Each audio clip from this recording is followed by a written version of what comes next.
Now, Joseph Stalin was a very smart and a very sly man. All decisions that were made by him, he made it look like it wasn't his sole decisions, but the collective decisions made by the group of people called Politburo. After he died, people with, a shock found out that there was not one single document, decree, order, law signed by Joseph Stalin solely, where he would bear personal responsibility for such, decisions and actions. And again, they were all collective documents. Joseph Stalin would sign merely as the leader of Politburo. Of course, he engineered the decisions. He was the puppet master, and the Politburo members were mere puppets. But he made it look so artful, so skilled, that he didn't have any personal responsibilities for the atrocities that he committed, for the crimes he committed. Politburo? Well, but hey, Joseph Stalin's been out of power for over 65 years. Let's fast forward. This is 2022.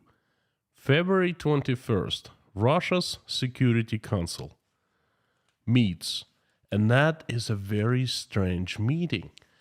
See, usually when the Security Council meets on just regular ongoing matters, we only hear it from the news.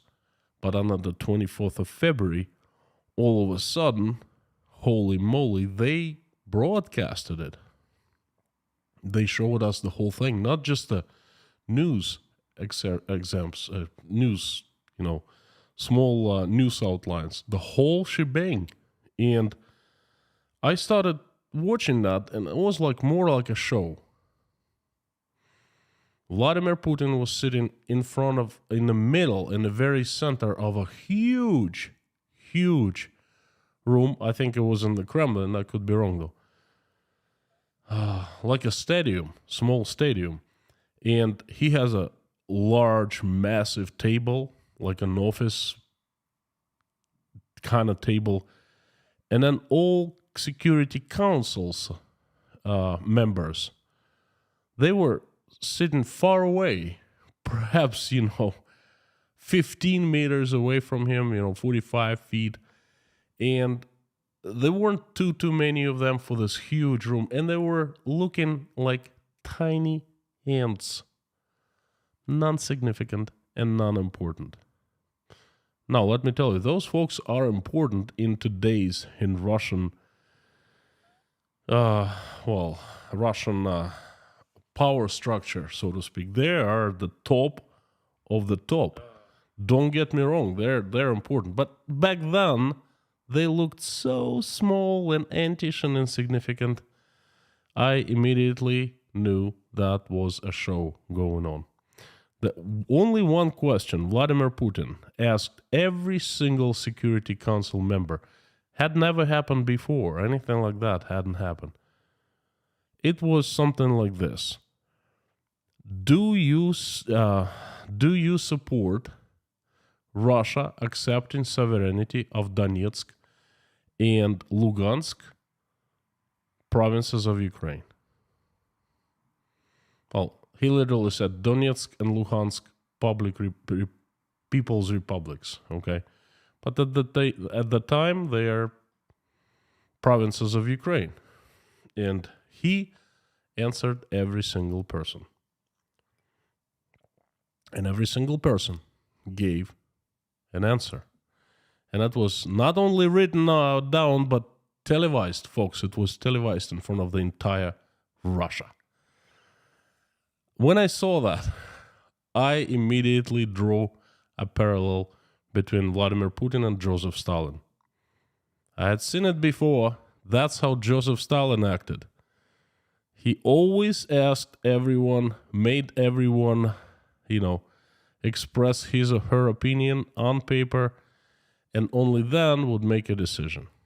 So it was a very clear tactic that had worked for Joseph Stalin, and now it's a tactic that is being used by Vladimir Putin. Whoa, that's deep. Howdy, everyone. My name is Konstantin, and welcome to Inside Russia. I'm streaming live from Uzbekistan, but Russia is inside of me, so therefore it's still Inside Russia. In this channel, I give you daily updates on what happens in Russia, important events, things unfolding, things you need to know about today's Russia. But you most likely will not learn that in news. Today I'm going to be talking about a very important topic, issue, event. I don't even know how to pinpoint it. But this is the thing that is happening in Russian politics. Deep underneath the surface, behind the curtain, where we cannot see. But it's happening. It's happening because here and there, bits and pieces, small pieces of puzzle, they appear, okay? And all you have to do is put them together and put significance to them. You will not learn from the news, from your Western news, what I'm about to tell you. The news is very shallow. It just tells you the fact. Oh, for example, Security Council on the 21st of September, on the 21st of February, met, and the decision was made. But they don't tell you who was at the Security Council, what was the mood of people, how they were sitting, what Vladimir Putin was asking, stuff like that. And that's what is important, okay? Not the outcome, but the dynamics, the inner works, okay? And I'm going to be giving you the inner works of what is happening right now. And right now, in mid-October, the most important part of this terrible tragedy that has been happening in Russia, and it started on the 24th of February, happening. The most important right now, okay, things are being decided right now. I don't have any insights from anyone. All I use is my common sense and analytical skills, and, let me know what you think after I finish the stream. Well, look, there are three major decisions were made by Vladimir Putin since the start of this, I call it terrible tragedy. In Russia, they call it so-called special military operation. This is nothing but a human tragedy, One country is falling apart as a result, and another country is being destroyed. Infrastructure, civil infrastructure is being destroyed. People are getting killed. This is nothing short of a tragedy to me on a cosmic scale. So anyway, three decisions were made after this tragedy started. The first decision is the start of Russia attacking, invading Ukraine. Plain and simple. Huge decision that changed the course of Russian history forever, for good, and perhaps will change Russia itself for good. Second decision was 6 months later, almost to the date, the announcement of mobilization in Russia. Vladimir Putin called it the partial mobilization, but hell, it's not partial mobilization. It's the mobilization period. And the third major decision was made soon after the mobilization. And that is martial law. Martial law was introduced in Russia. In between second and third, there was a decision. I don't even know how to qualify it. Russia annexed 4 provinces of Ukraine. I don't know how to comment that. That's just plain wrong That's all, okay, as far as I'm concerned. And I'm not going to be talking about this because this is not so important in the course of the topic that of what I'm discussing right now. So anyway, the first decision, I want you to zero in on very interesting things. You see, you all know of this decision. You all know that Russia attacked Ukraine. You all know that Putin is the one who pressed the button, okay? But probably very few of you know and understand that by creating this meeting of Russia's Security Council on the 21st of February, Vladimir Putin, made everyone speak on camera, and every single who is who in Russian politics, a member of Security Council, again, those were very important people. That basically all of them, they run Russia, okay? They make decisions. Whether they're puppets or not, it's not for me to decide, but their official status, they're the rulers, the leaders, okay, that they make decisions. And all of them said they are in favor of Russia accepting sovereignty of two Ukrainian provinces, Donetsk and Luhansk. Therefore, Russia, people's representatives spoken, so to speak, okay? Democracy in the making. So Vladimir Putin, just 3 days later, signs a decree that, starts the special military operation against Ukraine with the goal to denazify and to demilitarize. But he bases his decision on what those people had spoke of 3 days ago, before. He says that, hey, look at what the Russian politicians spoke. Look at the decisions that they made. It's right there on camera. So therefore, I got to do this, this, and that. Okay? And he signs this order that gives order to Russian military to start special military operation, right? Well, we know how it went. We all know how it went. And it didn't go good. We were told hundreds of times by different officials, including Vladimir Putin himself, that the SMO was going according to the plan. This mythical, mythical secret plan. On the 21st of September, we understood, the entire country, that either the plan is against Russia or the planner's really, really bad and the plan failed, or the executioner was just doing really not a good job. Because Vladimir Putin announced the mobilization. And you all know that, okay? But what you don't know is that it was not his initiative. According to Vladimir Putin, Ministry of Defense, the Minister of Defense himself, Sergei Shoigu, asked Vladimir Putin to announce mobilization to get 300,000 new soldiers into Russian army, because Russian army was actually not doing great and was not was not meeting the goal, so to speak. So,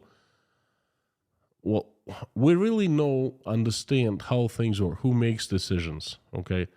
I send you back to Joseph Stalin times, right? But on paper, it looks like Vladimir Putin received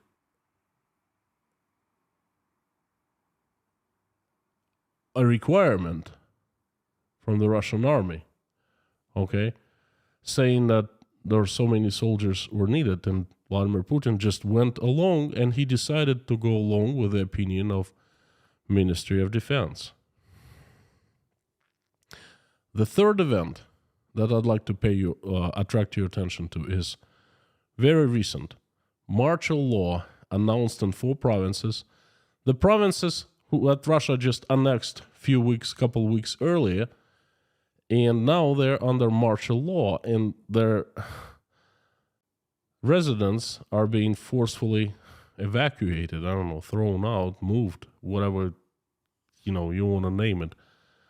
This is a very current event that is going on right now. But in 4 provinces that Russia considers its own, a martial law, and in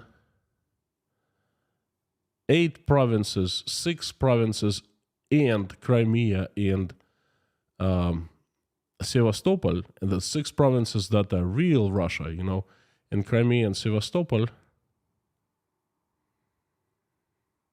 announced so-called an increased security level or medium readiness situation. So Vladimir Putin signs this paper, but what it does, it merely gives the right to the governors of the provinces to enact, to change laws, to make new laws, to make new rules, to be above certain laws, to limit freedom of movement, and so forth. You see how it goes? If someone wants to ban people from going out in and out of the province, for example, Rostov province, that would be the governor of Rostov province, not Vladimir Putin or not anyone in the Kremlin. They in the Kremlin merely gave the right to do so for the local authority, not local governor or local,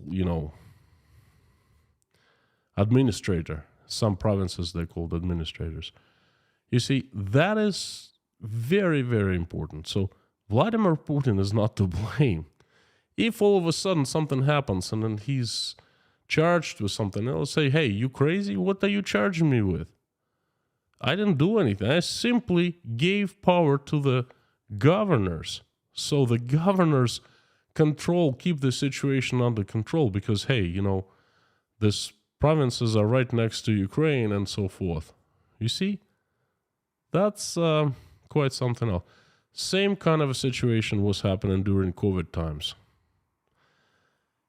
Same scenario. There was not lockdown in entire Russia, but Vladimir Putin merely gave right to the governors of provinces to enable lockdown. And of course, we all understand who controls the governors, who tells them what to do. But on paper, they themselves actually signed and created the lockdowns in their provinces. So there was a practice, a grand practice, so to speak, okay? And there were some voices that actually were warning us. And people were telling, "Oh, you are just crazy. You are conspiracy theorists. So it's nothing bad will happen. And we're just fighting COVID." That's pretty much it. Should have listened to those people. Anyway, 3 major decisions. Vladimir Putin makes them. He does not hold personal responsibility. At least not on paper. At least not on the Russian law. By the way, he doesn't hold any personal responsibilities. He cannot be charged with any crime while he is Russian president, and that's almost 20 years now. That's the law that he signed for Boris Yeltsin on 1st of January or 31st of December when Boris Yeltsin was leaving the office as the president, resigning, right? So Vladimir Putin made that law for him. And now another politician, Andrei Klishas, and that name is going to be well remembered by Russians for a long time. Not only by Russians, by the foreigners too. We all know who Andrei Klishas is and what he has done for Russia. And we will never forget. So anyway, he made a law in 2020 that extends immunity for Vladimir Putin, even for the decisions that he makes after he ceases to be president after he's not president any longer. Okay, so anyway, so Vladimir Putin cannot be hold accountable for his actions and decisions, but I think he's being extra careful. And what he does is he just leaves no paper trail, so to speak. If something like if people under investigation and they start finding out there's investigation on what happened in Ukraine, they said, hey, look at those folks. I merely signed under their wishes. Every single one said, hey, we want to do this, this, and this. Okay. Mobilization? What mobilization? I was simply doing what Ministry of Defense suggested and demanded that I would do. That's all. Martial law? What martial law? I just gave power to local governors so they take care of things. How they took care of things is their responsibility, okay? Why is that so? Well, because there is a huge blame game happening. And it's not the first time, okay? This is one of the most important times in Russian recent political history, because these actions that are happening right now, they will result in the outcome that will affect Russia greatly, okay? There are basically 4 groups right now, and this is a very primitive explanation, but I'm not going to go in details further and so forth, but there are 4 groups, political groups in Russia. That's Vladimir Putin himself and his buddies and his, people who are close to him. The army, the warmongers, I think in the West they're called the hawks, and the peacemakers. There are 2 groups that are actively struggling. That's Vladimir Putin and the army. And there are 2 groups that are kind of acting underneath the surface, so to speak. The warmongers and the peacemakers. You see, the peacemakers have lost everything.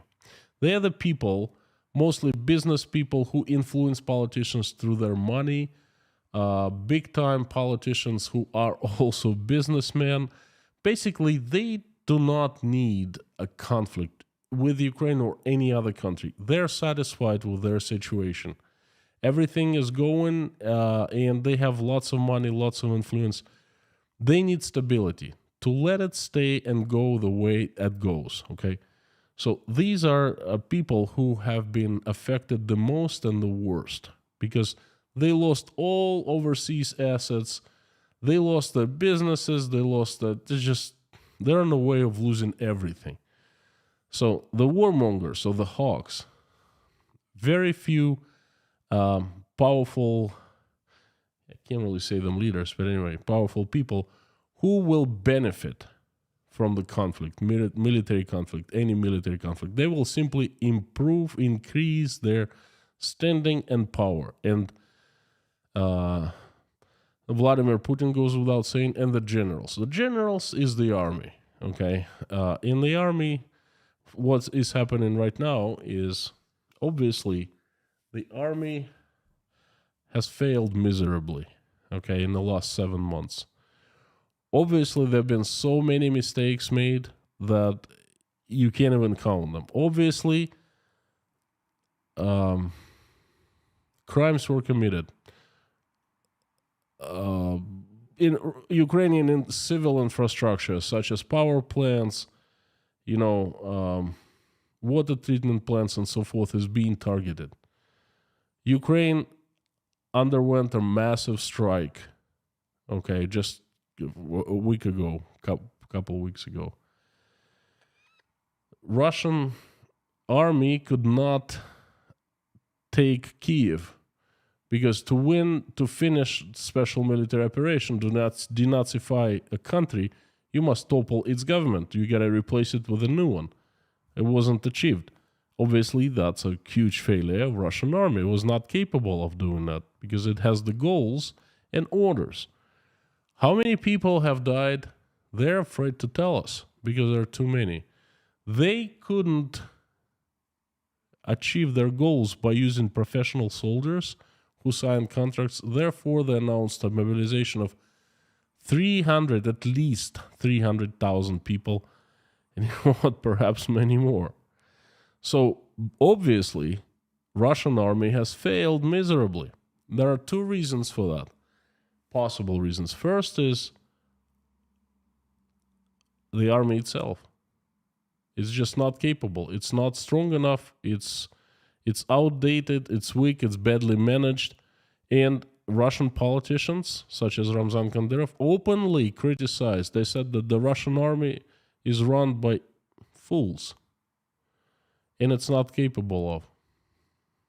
That's not me saying. That's one of the top Russian politicians. The second possible reason is the army is all right, but the plan, people who wrote the plan, people who made orders to the army, they're no good. They're not right. They are the result of all the problems that the Russian army has encountered. So,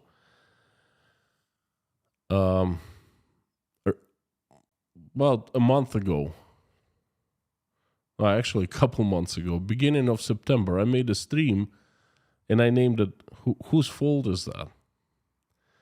Whose fault is that is a very Russian question. Who's guilty? It's as Russian as vodka, okay?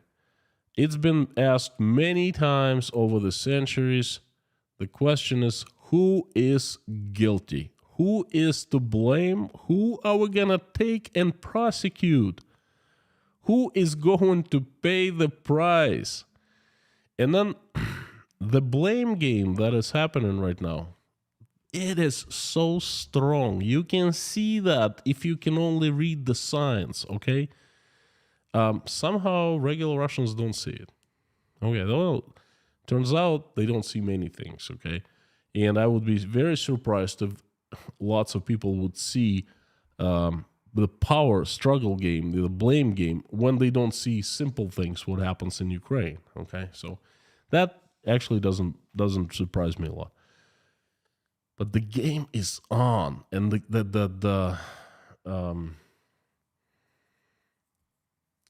bet of this game, the struggle, the power, the blame game is life itself.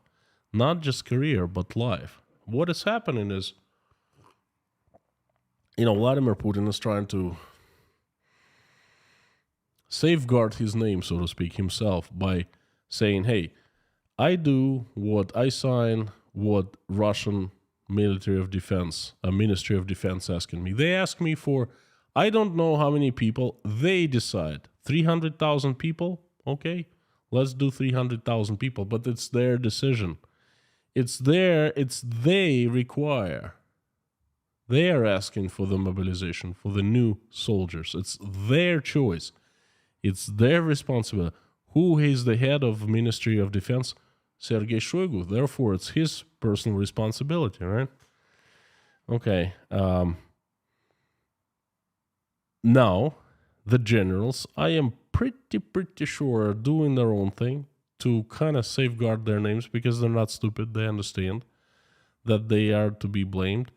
And I'm pretty sure that the next turn is theirs. They're going to make themselves heard, loud and clear. I don't know how, but I'm pretty sure that none of them wants to be blamed for this, what has happened. And they all understand that they are being blamed right now.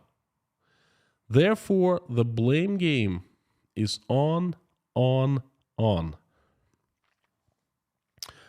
And of course, behind Putin and the generals, there stand the warmongers and the peacemakers. And they are also part of the game, but less so.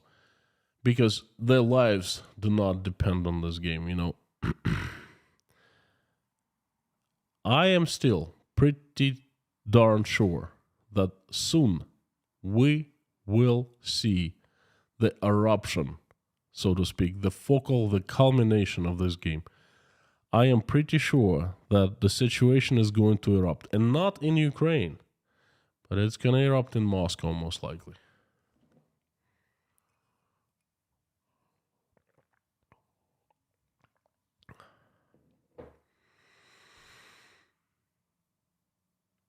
I certainly will be watching closely. I watch for the signs, so you also please watch for the signs.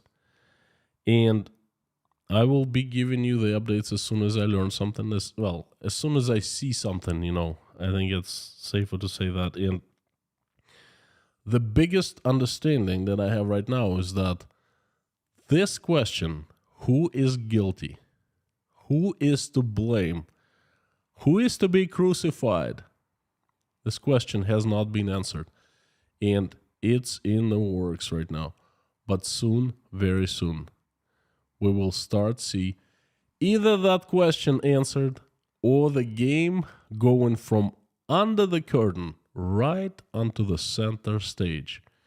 And perhaps not only we will be the spectators, but they will try to involve us into this game because, us people, we are the people. We actually have lots of power, okay? They know that. We forget that, but they never do. And they will use that power as they need in the most critical moments. And they will, like any side, will try to use it to its own advantage. So, my friends, the question has not been answered. The question has been asked already. The answer is in the works, and soon we will see what the answer will be. Who will win the blame game? Thank you so much. This has been my message for today. I appreciate if you, when I turn the comments, send me your opinions. I would love to read what you think about it. Just please be civil and use common sense when you comment. Thank you so very much. Let's turn on the comments.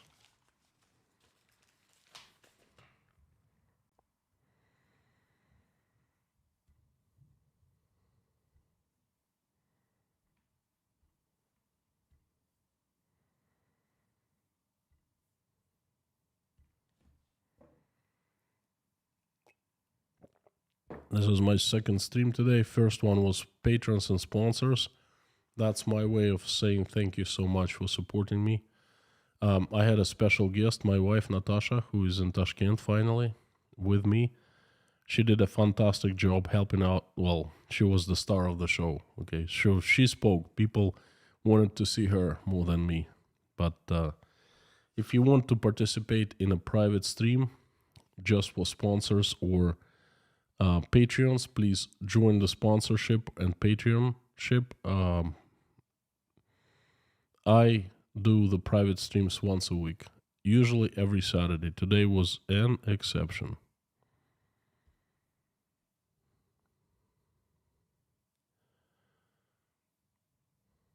I see that the comments are on, the questions are here. Let me open chat in a new window as usual. I have about 25 minutes to answer, so it's not bad.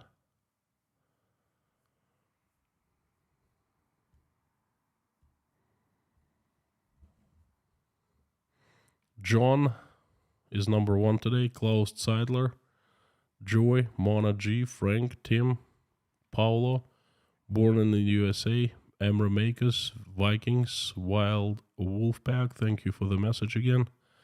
Blackhead, Harry Potter, Pentium 100 megahertz. Howdy. It's quite an old machine, straight out of 1996. Mammy K, John, Todd, Ryan, Ferrari Guy, Sandy, Mama Two Boys, Sylvia, Lorna, Dale, Pamela J, Scott, Gregory ES, Snicktix, Bruce, Magnus, Ray, Dirk, Blackhead. I start repeating myself. Ricky Moto, Jan,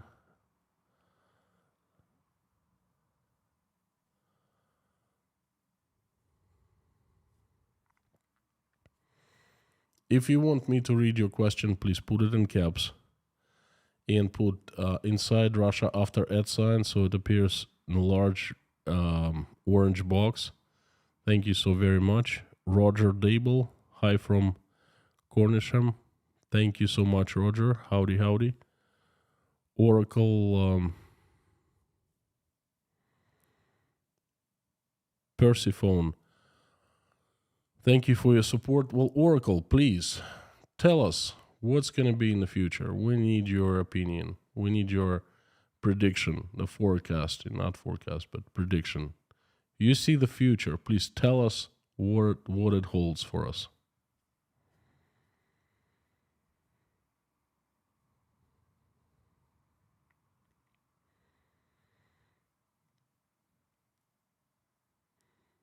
Today is actually the first day that Blackad has full rights as a mod with a wrench next to his name. Howdy. We have 2 mods that joined recently. They're Amir and Blackad. Welcome, guys. Thank you so much. It's an honor.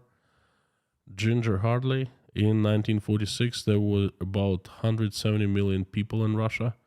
In 2022, there were about 144. Society isn't stable or sustainable. Thank you so much. You are absolutely correct in both observations, in numbers and in the observation. Not sustainable. They can't even bring enough migrants and make them, naturalize them to actually make up for people leaving or dying. So it's not sustainable.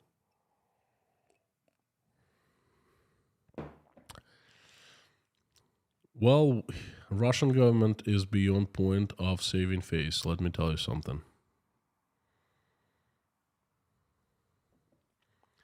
Eddie, pretty harsh statement, but let me tell you, I don't think you're right. John Allen, love to you and your family. Happy for you. Love all the mods. Thank you so much. I love you too. Jeffrey S., what the fudge? Yes, exactly. That's my stream today. What the fudge?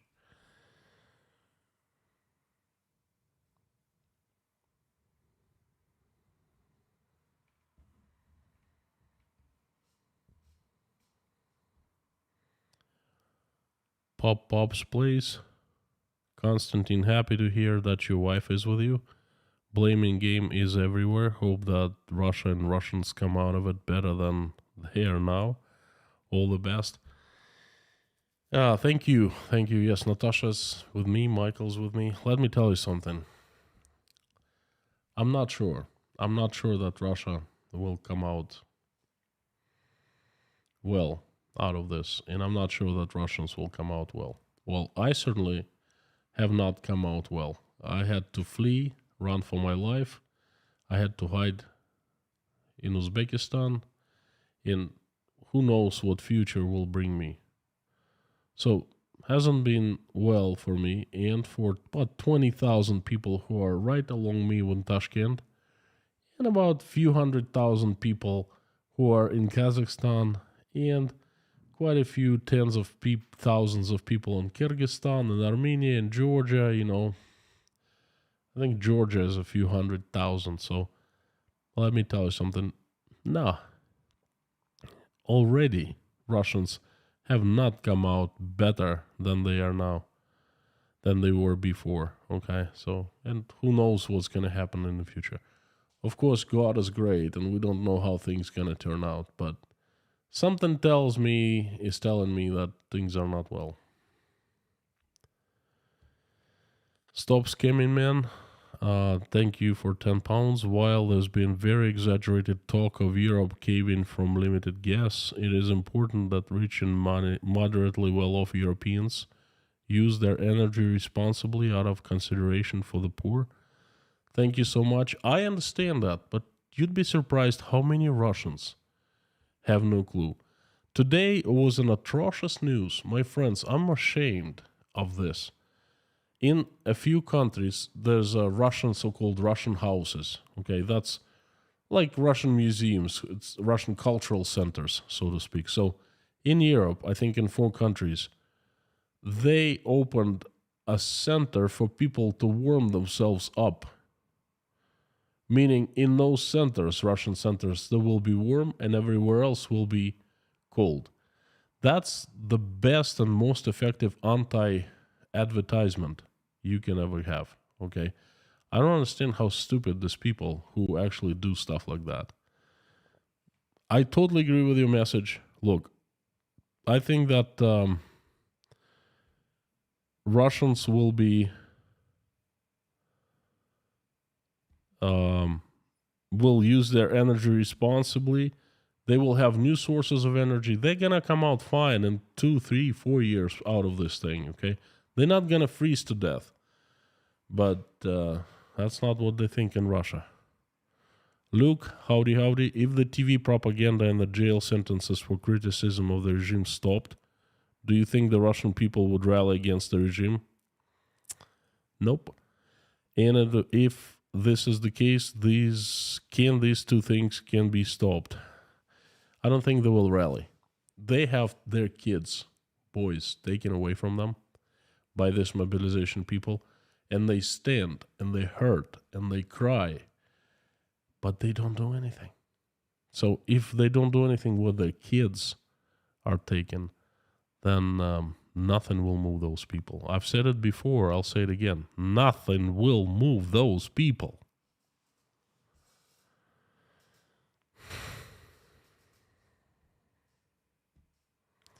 Another casual observer, howdy. So glad your wife and child will be safe with you, safe on you, Konstantin. Thank you so much. They are. I am so happy to see them. Damien Da Silva, do you believe that average Russian citizens will finally understand that democracy must be protected and nourished? Redo is coming again. They won't understand, at least in near future, because they've never understood it before. They don't know what it is. They looking for a strong man in charge, the Tsar. That's what I think now. We'll see what happens in the future. Who the heck knows? The more I learn about Russia and about this situation, the more I understand that anything can happen in the future, Jason, thank you so much. Huge support. Great to see your family with you. Much appreciate. Thank you so very much. Jason has given sponsorship of Inside Russia to 20 people. Wow. Thank you. Jason, I don't know how to thank you. David Sharp. Hi, Konstantin. Congratulations being reunited with the family. Thank you. So this is great. Trust me. You look better already. Yeah, I'm feeling so much better, I don't see how Russia comes back from this on the world stage. Me neither. Not in this position, not in this state, okay? Something's got to change, okay? For Russia to come back to the world stage, something major has got to change. David McConaughey, thank you so much. Welcome to Inside Russia. King Nero, great to see you, my friend. I predict a total collapse from the absence of sustainable infrastructure with so many engineers gone now. The lack of tech will be an even bit bigger issue. Timeline, 3 years max. We're thinking alike. I am giving the same timeline, and I think these are not the only ones, but these are huge problems. This is not for this stream, okay, but I struggled to assemble a team of engineers back in the teens, and I can share a thing or two about that, okay? And you're absolutely right. Engineers crucial, IT specialists are crucial. Without them, I don't know, the pilots, the teachers, the doctors, everyone's leaving. You gotta understand, everyone's running. The good ones who can find a job abroad, who have courage. Sean, thank you so much. Agree with your message. It is twisted, perverse form of those who know do not speak, those who speak do not know. What's in public view is sanitized with long-term intent. Big love to Natasha, Michael, and you. Sean, thank you so much. Huge support. You are one of the biggest, if not the biggest, supporter of the channel. Thank you. I appreciate it. Huge support today. Not a question, but a statement, and I agree with that statement 100%. Thank you. It was good to see you in the previous stream as well. Beagle Mama, thank you. Please don't be ashamed. This isn't your fault. Get ready for to go back at some point under a different government and be the leader you are. Russia needs men like you to be leaders. Thank you, Beagle Mama. Thank you so much. You know how they call me in Russia? Not just me, but the people like me who left. Rats. Traitors. I don't think they need me back. They can do whatever they want, you know. Marty Preps, thank you so much. $20. I appreciate no message, but this message is pretty powerful. Stop scamming, man. Thank you. China buys far more oil than gas from Russia.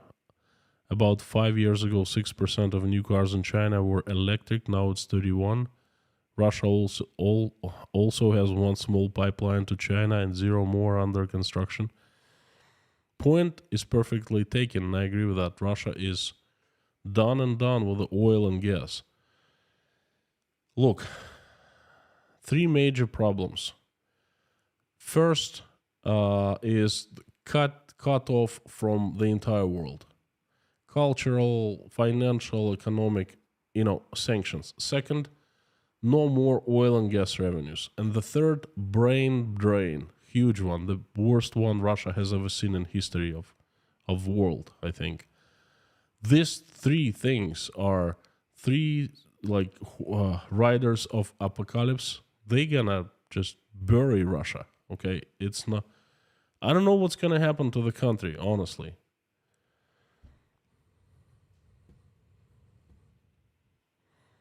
Stop scamming, man. Thank you so much. Thank you for the message. It gets me emotional. I'm sorry. Lisa Marshall. Hi, Constantine. I'm new to the channel, about 1 month. Well, you're not new. You're 1 month old. You're one month experienced. That's... In these times, it's a lot. And I absolutely love everything you're doing. Thank you. Also, I was so happy to see you together with your wife and son. God bless. Lisa, thank you so much. Welcome. Well...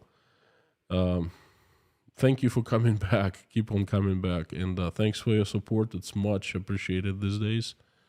And my family, makes me feel just absolutely fantastic. The girls are coming too, but there are personal plans I don't want to talk about. I'll just notify you after things are done. Gregory, thank you so much. If America was run by smart people, we'd make it easy for Russians with high-tech skills to immigrate. That's actually one thing I don't understand why America is not doing. It needs to grab every single valuable Russian who can add value to the United States, okay? Of course, our leaders aren't smart. I can't say that leaders aren't smart. I think leaders have different goals. That's what it is. Thanks for your support. Ian, please hang in there, okay? I was thinking about you. Things will get better. This can be the darkest hour before the sunrise. So don't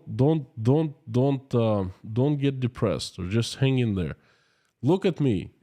I could easily get depressed to the point I would just cease to act. I would just lay there and do nothing. But hey, you know what? I can't do that.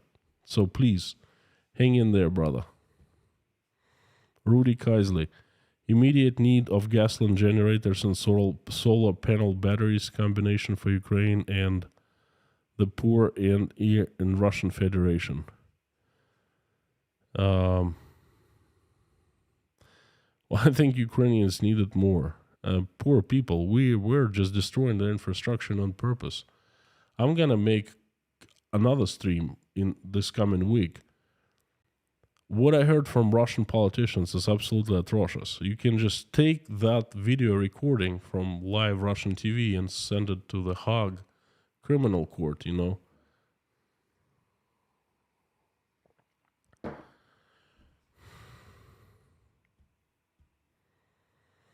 Marty Preps, I will become a serial super chatter. All right, agree. I'm so glad you got out, brother. Thank you so much, Marty. Very needed right now. Much appreciated. Thank you so very much. What can I say? Please, you're welcome here anytime. Thank you. Thank you very much. Daniel Brostovitz, welcome to Inside Russia. Thank you. Andrew Eisen. I think that's right. Eisen. The best and the brightest were among those who have already left Russia, which makes further advances in technologies nearly impossible. Agreed? Yes. I think this is absolutely terrible. Not a good stream. In terms of painful, you know. Very good stream in terms of information, but some streams are more difficult, harder, and some streams are easier. Like 3 hours ago was fun. I was streaming with my wife and she was answering questions, and it was so much happier. But hey, you gotta do what you gotta do, you know.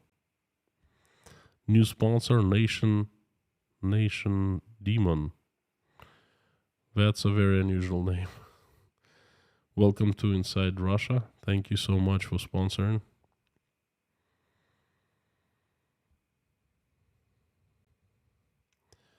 John Goodman. None of Ukraine belongs to Russia.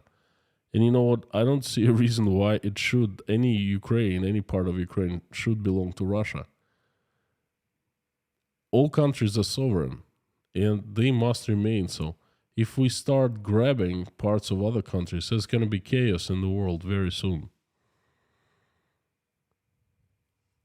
Jimmy Penrose from Edgecombe, Maine. Howdy, Jimmy. Please give Maine my regards. What a wonderful state.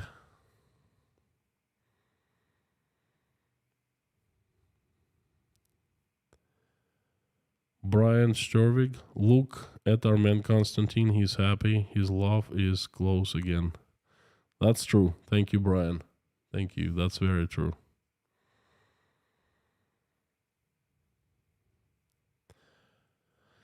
Nancy Ladies says, have you heard from Dan Chicos? Well, I don't really know Dan Chicos. I follow his channel. I like the family. I like the guy. I not necessarily agree with the opinions about the situation in Ukraine that he did before, but then he's changed his opinion. I watched his couple latest videos, very emotional. I like them. Let's put it this way. He's trying to get out of Russia. I hope he will, because it's really difficult now. I'm not being mean and telling everyone like, oh, what did you think like a month ago or something like that? No, that would not be nice. But he didn't get back out back then. I hope he will get out now. Okay, that's become very difficult. But if he ever needs help, you know, help is only a hand reach away.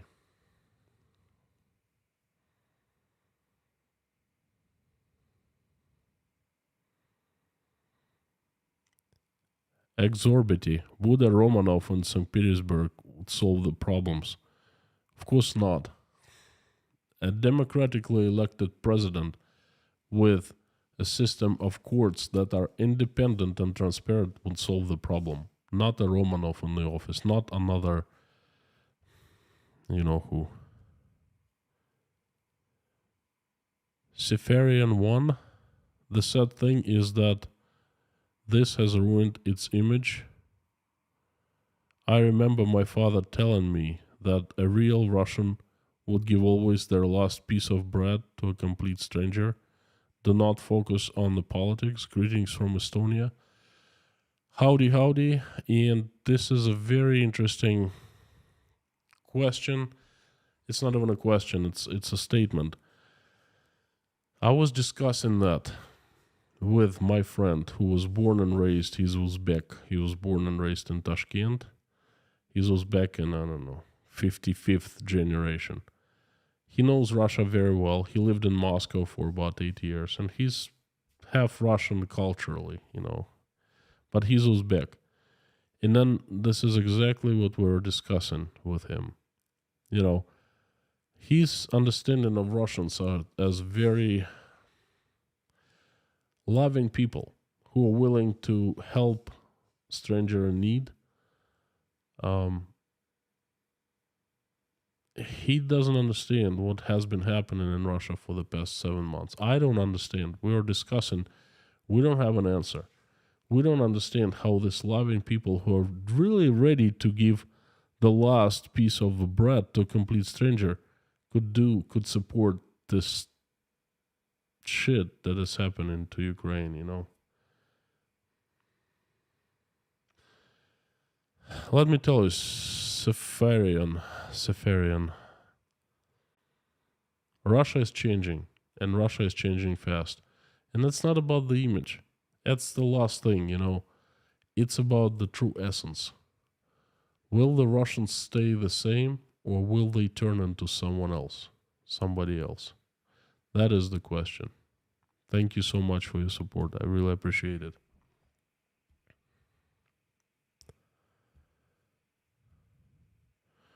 Lisa Marshall, welcome to Deep Inside Russia. Thank you so much again. Much appreciated. Much appreciated. Thank you.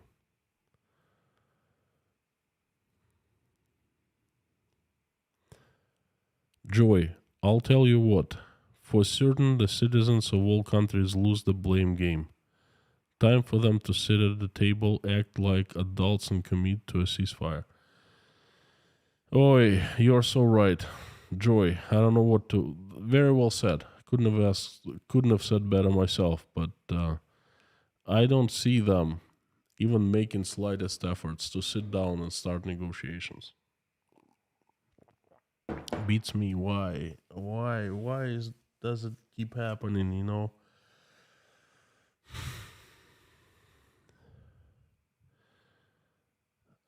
Tim Rogers, have you heard about the use of a dirty bomb? Well, I've heard the news. Haven't heard of anyone used it, but Russian Minister of Defense called 4 countries, NATO countries, and warned them that Ukraine is ready to deploy and use a dirty bomb. I personally don't believe that. I don't believe Ukrainians would do something like that. Some other people might.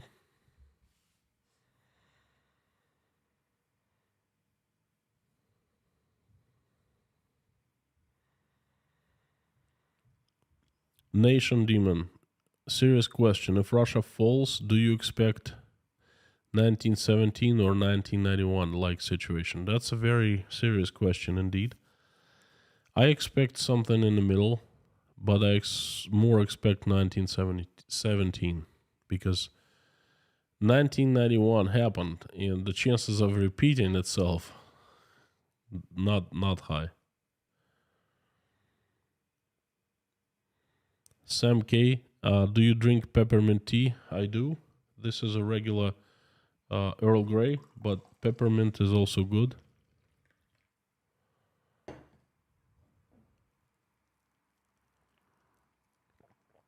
Jared Williamson. Hi from SoCal. Howdy. Theodore, I wonder who comes out as the winner in history. I don't know who will come out as the winner. I know who will come out as a loser. I know pretty well.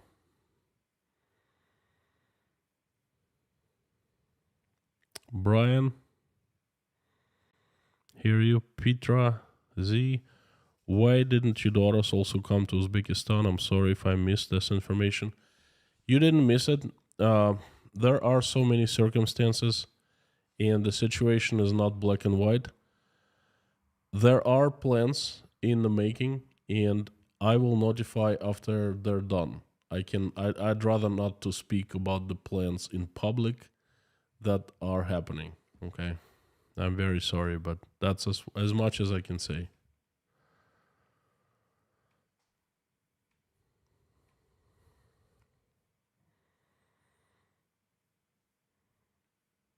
Christian, who do you think are more hopeless, Russians or Chinese?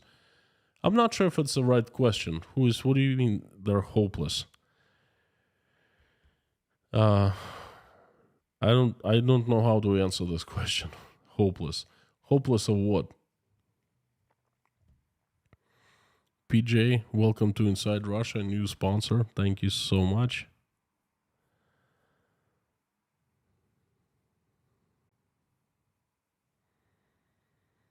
Koshkin Don, thank you so much. Yes.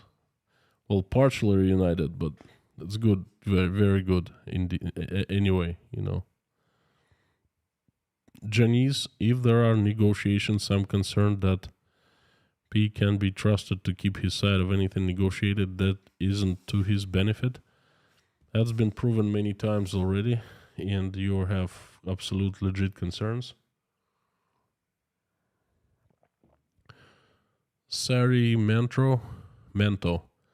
It seems to me that Russian people for centuries have lived under dictatorship and simply don't understand self-rule. What's up with that? Or something like that. What do you think? I think that's partially true, sorry.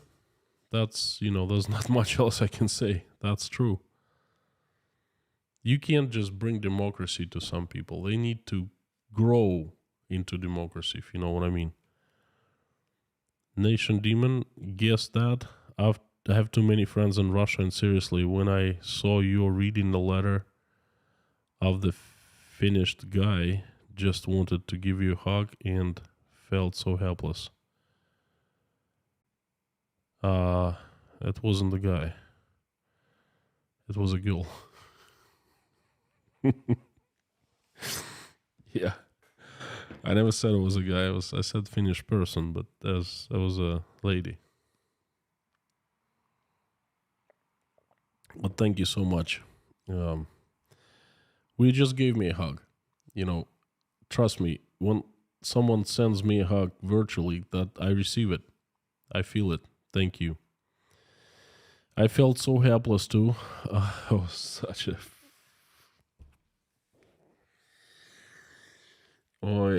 even recalling that just gives me shivers. It was such a hard stream.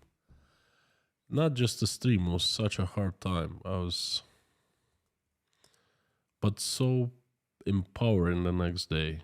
Unbelievably empowering. I guess to me, this is... I start wondering sometimes. I've thought many times, why me? Why us in Russia? Why Ukrainians? Why are we doing this to Ukrainians? There's so many questions, and some of them were answered, some of them not answered yet. But I started thinking, perhaps I need to go through this. I need to go on this path because it just opens my eyes wider. It gives me more understanding of life. It brings me into a situation when I meet new people, when I help people. I done a couple things that I'm very proud, and when I die and God summons me and he will ask me a question, what have you done so good in your life? Well, just tell me. Let's put the good and the bad. The first thing I'm going to do. Look, in Uzbekistan, in the fall of 2022, I did these two things, and I will smile. And I'll be very proud of them. And I think he will accept that. Okay. I've met so many people. I'm creating a Russian community around me. I'm writing a book.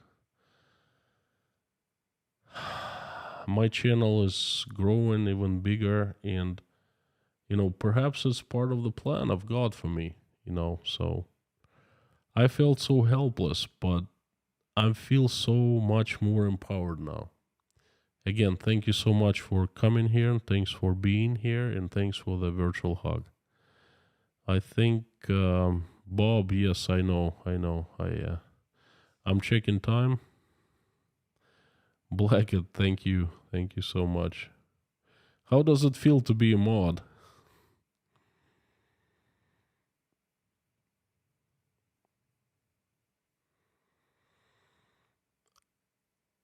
Andreas Benz, how and when can end this action in Ukraine? Yeah, give me the answer. I pray for that every single day. I take actions. I don't know. Oliver Roy, don't give up.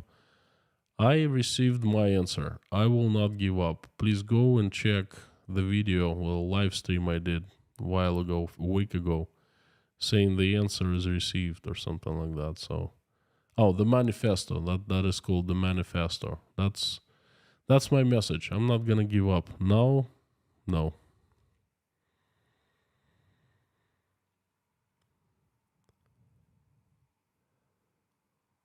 Black hat. Okay. I think you'll be fine. Brother Randall is here. Thank you. Brian, thank you so much. I truly don't feel like a light, but I try to do my best. Sorry, Manto. Thanks for candid reply. Well, thank you for supporting and thank you for asking questions. Black, this is the first time that a mod sends me a super chat. Thank you so much. Thank you.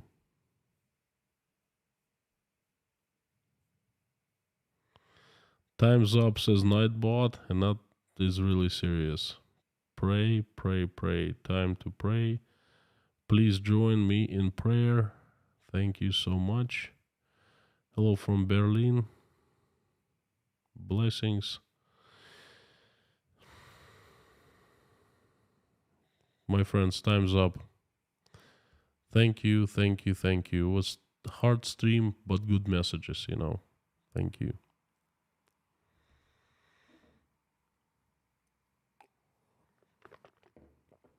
Please join me in prayer. Every single stream I close with the prayer.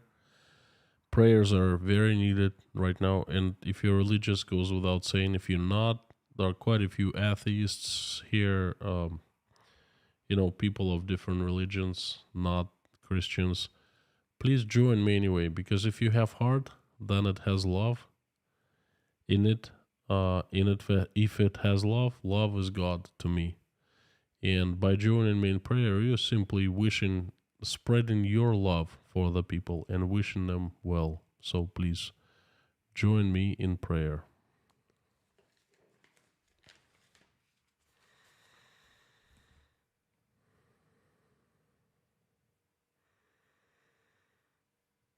Dear God, thank you so much for giving us a wonderful Sunday, wonderful week. Thank you for putting food on our tables and roofs over our heads. Thank you for surrounding us with the loved ones, people who we love. Please help our children, keep them safe and healthy, and give us wisdom to raise them the way that they grow up better people. Make this world a better place, and we'll never ever engage in wars with each other. Please help stop the bloodshed in Ukraine. Reach out and touch hearts and souls of people who actually can make decision to stop the bloodshed. Do whatever you know is needed and is required for those people to make the right decision to stop the bloodshed. Please touch everyone you know, and including the world leaders, and please do it soon. Help everyone who has been affected in Ukraine Please give them strength, recovery, remorse, mercy, and forgiveness. And please forgive us for what we have done in Ukraine. Please help everyone who's helping Ukrainians. Please send angel to every single person who is in Ukraine right now to keep them out of harm's way, so not one single drop of blood is shed anymore. Please help those who are traveling and those who are fleeing for their lives, running from the authorities who want to prosecute them for doing good or to mobilize them and send to kill other people. Please help them, send help their way.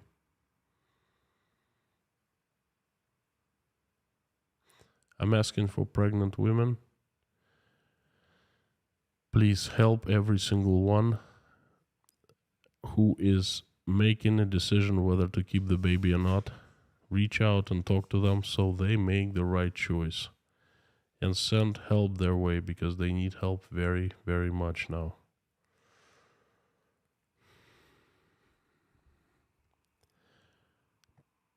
Dear God, thank you so much for bringing us into this community and giving us an opportunity to pray. Please help everyone who's praying right now or just watching us pray. Hear their prayers, answer the prayers, and make their wishes come true, please. I would like to mention a few people who need your help very, very much.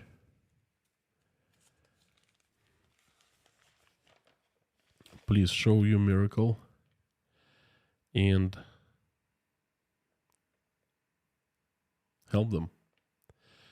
I will start with Richard Burris, who is going in for heart surgery. Needs your help a lot. He's a great member of our community and a great guy. Please help. So he has a good surgery and he recovers fast.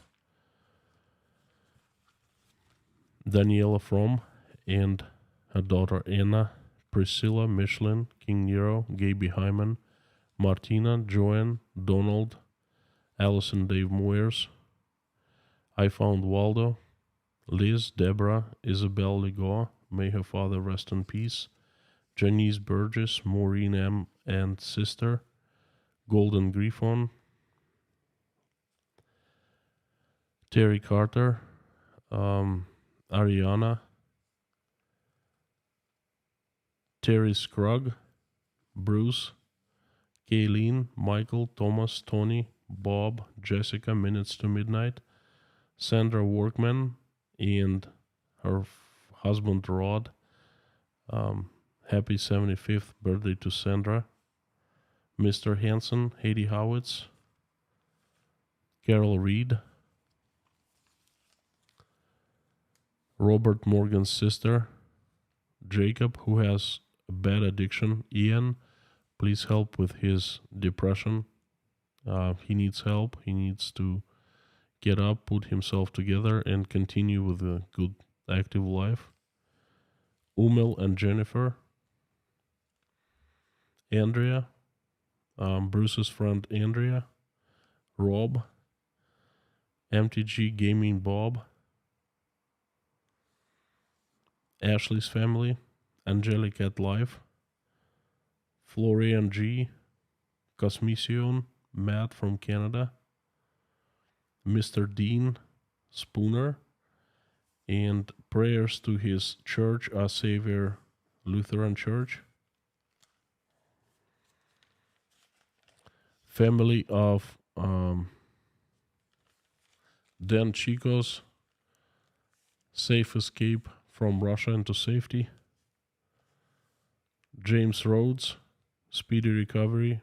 Ace. Scan family's grandson, Grace and Barb, CS 2216, and daughter Lori. China Bill,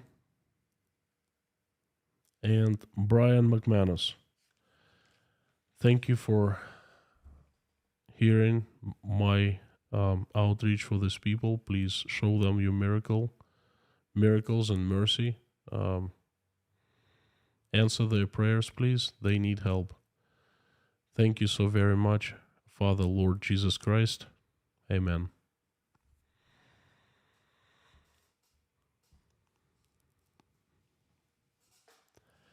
Thank you, Eileen. I just saw the super chat. Thanks for the support. Thank you, everyone. You've been great. You are such a great community and such a great stream. Thank you so much. I will see you tomorrow. Another week, another message, another Monday. And before I go, Carthago delende est.